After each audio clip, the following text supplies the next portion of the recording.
चीन के ZTQ-15 टैंकों को जवाब देने के लिए लद्दाख में स्वदेशी जोरावर की गर्जना शुरू हुई है। आखिर कैसे पहाड़ों में जोरावर ड्रैगन के ZTQ-15 टैंक का मुकाबला करेगा, इसके लिए इन दोनों टैंकों की ताकत की तुलना आप भी देखिए। चीन का ZTQ-15 टैंक 33 टन वजन का है, जबकि भारत के जोरावर टैंक का वजन सिर्फ 25 टन है।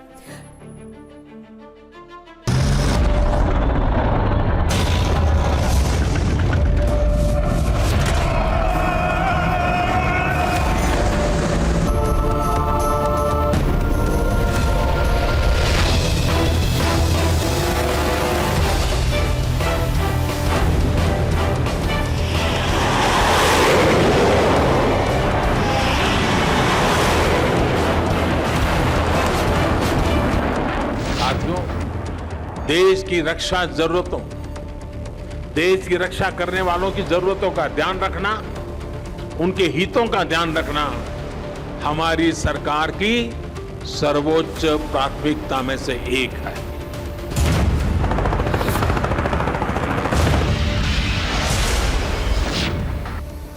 आज भारत को दुनिया का बड़ा मैन्युफैक्चरिंग हब बनाने की दिशा में हम बहुत बड़ा कदम उठा रहे हैं। भारत आज अपना फाइटर प्लेन बना रहा है,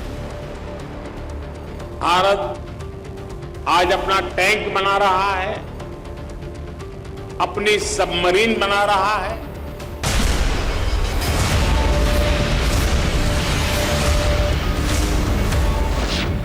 बीते 5 वर्षों से भारत में डिफेंस मैन्युफैक्चरिंग को लेकर जो ये नई ऊर्जा दिख रही है, इसके पीछे हमारे अतीत के अनुभव हैं, वर्तमान की आवश्यकताएं हैं और भविष्य की चुनौतियां भी। सर्दियां आते ही हिमालय की सरहदी चोटियां बर्फ से सफेद हो जाती है, पारा -40 डिग्री तक गिर जाता है। दुनिया के सबसे दुर्गम बॉर्डर पर गश्त और मुश्किल हो जाती है। सर्दियों में हिंदुस्तान के दुश्मन सफेद बर्फ में छुपकर खूनी साजिश रचने की कोशिश करते हैं, लेकिन अब ऐसा होना असंभव है, क्योंकि बर्फीले पहाड़ों में भारत के बाहुबली गर्जना कर रहे हैं। गौर से ये पराक्रम देखिए, ध्यान से ये गर्जना सुनिए।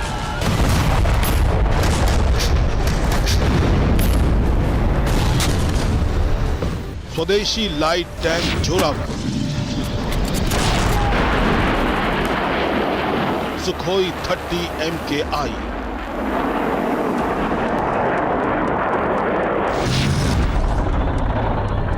K9 हवित्जर तोप, ऑल टेरेन व्हीकल,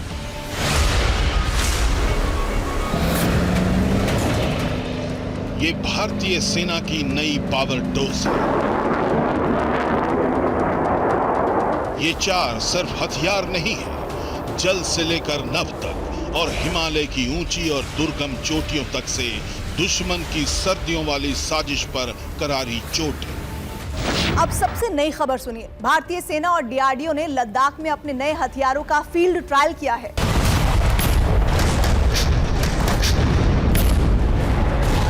हिमालय के दुर्गम टेरेन में दुश्मन को धुआं करने के लिए बनाए गए स्वदेशी लाइट वेट जोरावर टैंक का सफल परीक्षण हुआ है। सितंबर 2024 में स्वदेशी जोरावर टैंक रेगिस्तानी इलाकों में अपने पहले चरण के परीक्षण पहले ही पूरे कर चुका है। अब 4200 मीटर से ज्यादा की ऊंचाई पर लद्दाख में न्योमा के ठंडे रेगिस्तान में भारतीय सेना के सबसे नए जोरावर टैंक ने कई राउंड फायरिंग की। वजन में हल्के जोरावर की इस गर्जना ने LAC से लेकर LOC तक तहलका मचा दिया है। जोरावर टैंक LOC और LAC की खड़ी पहाड़ियों पर चढ़ने में सक्षम। जोरावर टैंक चीन की चालबाजी को भारत का करारा जवाब है। पूरी तरह भारतीय सेना की जरूरतों के हिसाब से बनाया गया जोरावर टैंक सिर्फ 2 साल में विकसित किया गया है। रक्षा विशेषज्ञ इसे गेम चेंजर बता रहे हैं। जोरावर टैंक का वजन सिर्फ 25 टन है।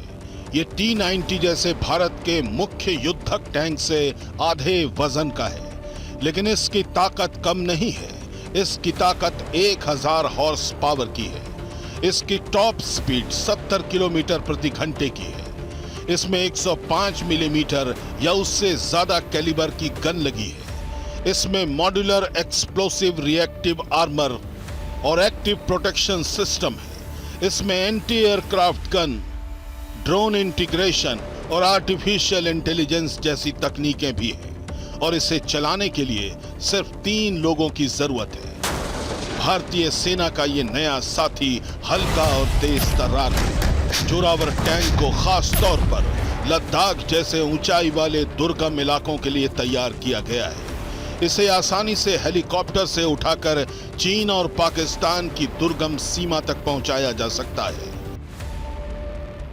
जोरावर टैंक को DRDO और L&T ने मिलकर बनाया है।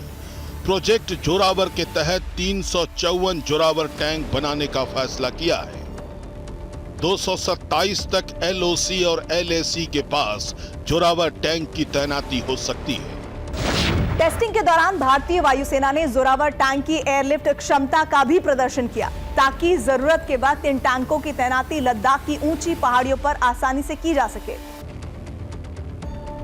पहाड़ों पर ऑपरेट करने के लिए टैंक को वजन में हल्का होना चाहिए। भारतीय सेना को जोरावर जैसे हल्के टैंक की जरूरत है, क्योंकि चीन ने LAC के पास 500 हल्के ZTQ-15 टैंक तैनात कर रखे हैं।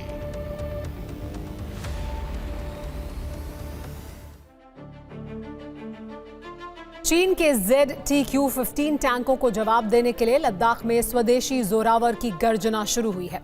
आखिर कैसे पहाड़ों में जोरावर ड्रैगन के ZTQ-15 टैंक का मुकाबला करेगा? इसके लिए इन दोनों टैंकों की ताकत की तुलना देखिए। चीन का ZTQ-15 टैंक 33 टन वजन का है, जबकि भारत के जोरावर टैंक का वजन सिर्फ 25 टन है। जोरावर टैंक में 105 mm की कैलिबर गन फिट है, जबकि चीन के ZTQ-15 टैंक में 105 mm की राइफल बंदूक है। दोनों ही टैंकों में 1000 हॉर्स पावर का डीजल इंजन है और दोनों टैंक 70 किलोमीटर प्रति घंटे की स्पीड से दौड़ सकते हैं।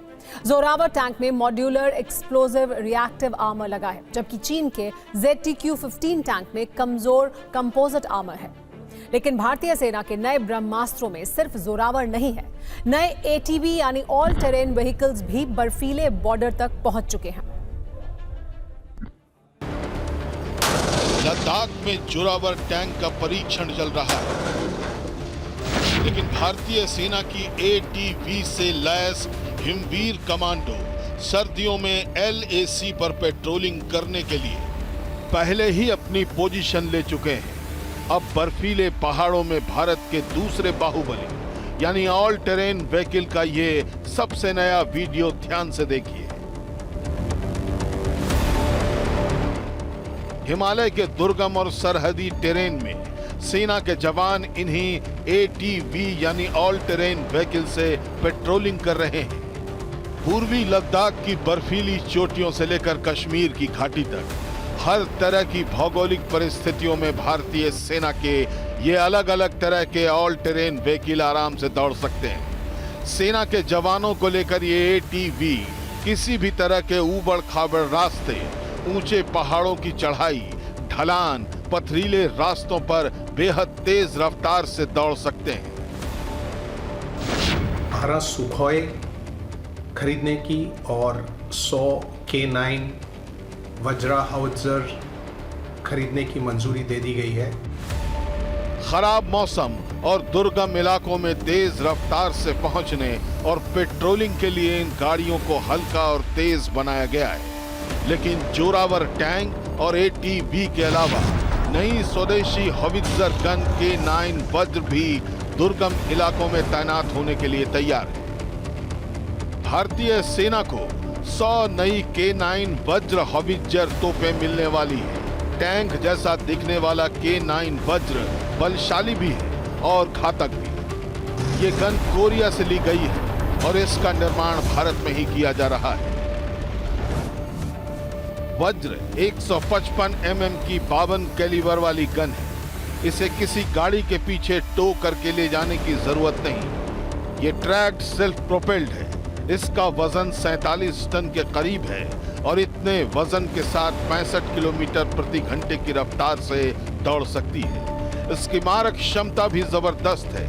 अलग अलग तरह के ये एम्युनिशन 28 से 38 किलोमीटर तक मार कर सकता है। ये गन 30 सेकंड में 3 राउंड, 3 मिनट में 15 और 60 मिनट में 60 राउंड फायर कर सकती है। वज्र को डायरेक्ट फायरिंग के लिए भी इस्तेमाल किया जा सकता है और 1 किलोमीटर तक सटीक निशाना लगा सकती है। सुरक्षा के लिए बनाई गई कैबिनेट समिति यानी CCS ने रक्षा जरूरतों को देखते हुए बड़े हथियार खरीद सौदे को मंजूरी दे दी है। इसके तहत 100 से ज्यादा K9 वज्र तोपें और 12 सुखोई 30 MKI खरीदे जाएंगे। यह सौदा कुल 21,100 करोड़ रुपए का है, जिनमें से 7,600 करोड़ रुपए में 100 K9 वज्र स्वचालित ट्रैक गन सिस्टम की खरीद होनी है और 13,500 करोड़ रुपए में 12 सुखोई 30 MKI की खरीद होगी। भारतीय कंपनी L&T और दक्षिण कोरियाई कंपनी हनवा डिफेंस मिलकर स्वचालित K9 वज्र तोपें बना रही है और रूस के लाइसेंस के तहत सुखोई 30 MKI को हिंदुस्तान एरोनॉटिक्स यानी हाल के नासिक डिवीजन में बनाया जाएगा। यानी हाई ऑल्टीट्यूड में चीन की विस्तारवादी साजिशों को सबक सिखाने के लिए भारत के नए जंगबाज आ रहे हैं। जमीन से लेकर आसमान तक निगरानी चाक चौबंद होने वाली है। Bureau report TV9 Bharatvarsh.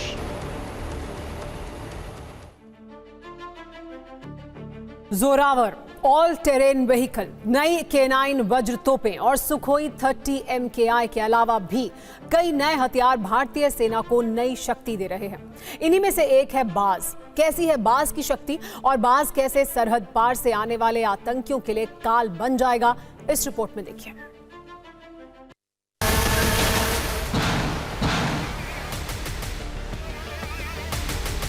रूस यूक्रेन की जंग हो या इजराइल हमास और हिजबुल्लाह की लड़ाई, बीते कुछ सालों में आपने ड्रोन से गिरते बम और उनसे हुई तबाही के कई वीडियो देखे होंगे। ये ड्रोन बेहद महंगे होते हैं और बड़े इलाके में नुकसान पहुंचाते हैं। लेकिन भारतीय सेना को एक ऐसे ड्रोन की जरूरत थी जो कश्मीर घाटी के घने जंगलों में छिपे आतंकियों को ढूंढकर सटीक हमले में ढेर कर सके। भारतीय सेना ने दुनिया का पहला ऐसा अटैक ड्रोन बनाया जिसमें रॉकेट लॉन्चर फिट है। ये पहला एक तरह का ड्रोन है जो एक रॉकेट लॉन्चर को फायर कर सकता है, जिसकी मदद से हम किसी भी तरह के टैंक या बंकर बस्टिंग या किसी लॉजिस्टिक हब को डिस्ट्रॉय करने में इसे इस्तेमाल कर सकते हैं। इसके अलावा इससे हम किसी भी तरह का ऑटोमेटिक राइफल, ग्रेनेड लॉन्चर या फिर मोटार बॉम्ब्स या एक्सप्लोजिव्स किसी डेजिग्नेटेड टारगेट पे ड्रॉप कर सकते हैं। इसकी जो रेंज है वो करीब 5 किलोमीटर है पायलटेड मोड में और 10 किलोमीटर ऑटोनोमस मोड में, और 80 किलोग्राम तक का वजन ये प्लेन्स में उठा सकता है। और हाई ऑल्टीट्यूड की बात करें तो वहाँ पर भी 45 kgs तक वजन ये उठा के जा सकता है। अटैकिंग ड्रोन बाज को भारतीय सेना ने विकसित किया है। ये पहला ड्रोन है जो रॉकेट लॉन्चर को फायर कर सकता है और दुश्मन के टैंक, बंकर, लॉजिस्टिक हब को भी खत्म कर सकता है। पायलट मोड में इसकी रेंज 5 किलोमीटर तक है और ऑटोनोमस मोड में ये 10 किलोमीटर दूर तक जाकर दुश्मन को ढेर कर सकता है। मैदानी इलाकों में भारतीय सेना का बनाया बाज ड्रोन 80 किलो तक वजन उठा सकता है। ऊंचे पहाड़ों की टफ टेरेन में भी ये 45 किलो तक वजन उठाकर आसानी से ऑपरेट किया जा सकता है। भारतीय सेना का बाज दुनिया का इकलौता ड्रोन है जो रॉकेट लॉन्चर फायर कर सकता है, लेकिन जरूरत पड़ने पर इसमें ऑटोमेटिक राइफल से लेकर ग्रेनेड लॉन्चर तक लगाया जा सकता है और घने जंगलों या दुर्गम इलाकों में ड्रोन उड़ाकर बाज की नजर से न सिर्फ दुश्मन और घुसपैठिया आतंकियों को ढूंढा जा सकता है, बल्कि कैमरे की मदद से टारगेट लॉक करके रिमोट कंट्रोल से उन्हें वहीं ढेर किया जा सकता है। ये वही रॉकेट लॉन्चर है जो अभी तक हम शोल्डर पे रख के फायर करते आ रहे थे। अभी हमने उसको एक ड्रोन पे लगा दिया है, जिससे कि अब हम उसे एक हाइट पे ले जाके और हर किस्म के टारगेट को डिस्ट्रॉय कर सकते हैं। ऑटोमेटिक राइफल्स जैसे AK-47 या LMG इस राइफल्स भी फायर कर सकता है, मोटार बॉम्ब्स को ड्रॉप कर सकता है, ID एक्सप्लोजिव्स को भी ड्रॉप कर सकता है। रॉकेट लॉन्चर से आतंकी और घुसपैठियों पर कहर बनकर टूटने वाले बाज अटैक ड्रोन के अलावा भारतीय सेना ने स्वदेशी नेविगेशन सिस्टम तैयार किया है।